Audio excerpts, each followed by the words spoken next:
not everyone is obsessed by Brexit, as you two are, or everyone around this table. Have a look at this clip from Love Island. What do you think about Brexit? What's that? Like, where we're leaving the European Union. I seriously don't have a So, clue. like, it was to leave the EU, so we wouldn't be part of Europe. EU, which yeah, would yeah, mean, like, welfare and, like, things we trade with would be cut down. So does that mean we won't have any trees? Cheese? Trees? Oh. No, that's got nothing to do with it, babe. That's weather. Wouldn't we have trees? What are you talking No, about? we're just not in the European Union. We're still classed as like being in Europe. Doesn't it mean it would be harder to, like, go to, like, Spain and stuff? So it'll be harder to go on holidays? Yeah, I think so. Oh, I love my holidays. Yeah. Well, that was Love Island contestant Hayley Hughes there, and she's back in the big wide world, and she joins us now. It's becoming quite crowded in here. Welcome. It's a shame we couldn't get the daily politics in the Love Island villa, or maybe not with this particular crowd. But luckily, our man Adam Fleming joins us from equally glamorous surroundings in Brussels and can answer Hayley's burning questions about Brexit. Now, first of all, Hayley, do you care about Brexit or not? I do care about Brexit, I just don't have an understanding about it. So hopefully Adam will learn me more. Fire away. Ask him. So, in a nutshell, what is Brexit?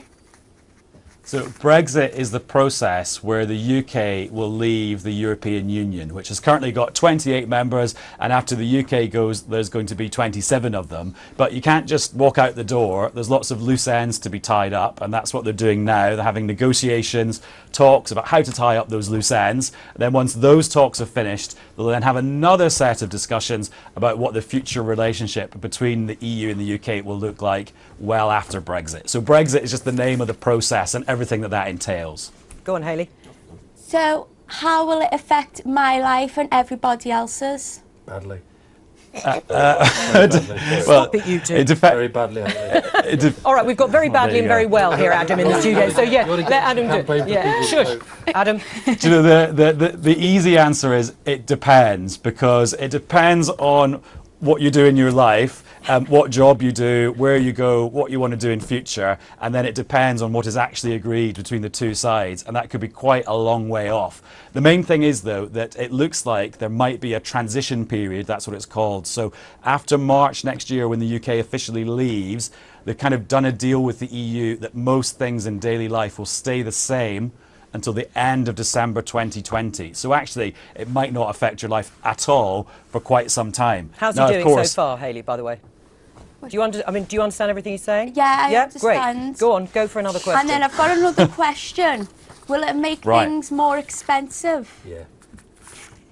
No, that also depends, because some people would say things are already more expensive because it's affected the number of euros that the pound can buy. So actually, if you do go on holiday, it might be a little bit more expensive because of the change of the exchange rate. Then people will say, actually, it comes down to loads of complicated things like what kind of trade deal do we do with the EU that affects their products, and then what happens to the UK economy as a result, what happens to the rest of the world economy. And the problem is there's so many factors go into what the cost of things are that it's kind of impossible for me to say, although you talk to people like Nigel and Alistair Campbell and they'll definitely have a view. Yeah, which will take about 4 days to tell you. Hayley, what about a question on something Adam might know slightly less about, which is Love Island? Ask him a question about the programme. Okay. Who's your favourite couple in Love Island? Come on, Adam. I've lost track of who's coupled up with who, but obviously I've got to say that, I mean, if Adam were to win, that would be pretty good for Adams everywhere, apart from the fact that some people think he's a bit evil. That's very good. And what about you two? Yeah, ask them, what do you know about Love Island, you two? Absolutely nothing, apart from the fact that Hayley said something about Brexit a few days ago. Showing some interest in something. Nigel? Well, I mean, I haven't really been a fan of it, but having sort of researched it a bit this morning, it sounds like rather good fun, actually. It is fun. Yeah, I like it. To watch or go as a contestant? Well, I might get invited on, you never know. I doubt it, but you know. You want to get this new newspaper? Oh, Alistair, we're not doing any product placement. Love Island, you two. Fans? Die-hard fan. Die-hard fan. And what about you, Raphael? Sadly not. As I say, the idea slightly kind of appeals, but I've basically Big Brother was the last time I really obsessively followed a reality TV programme, so I'm way out of date. This is much better than Big Brother. Do you think they need to talk more about Brexit on Love Island? Both. Yeah, right. Thank you. I think for younger people to have more of an understanding about Brexit, but since I've got to learn about it. I'm actually finding it really interesting. Great. Well, Adam can spend hours with you about it. Well done, Adam. Thank you for read coming in. these. To everybody for being on the show. Not that binder. That's it from all of us from our Love Island here on the Daily Politics. Have a lovely weekend. Bye-bye.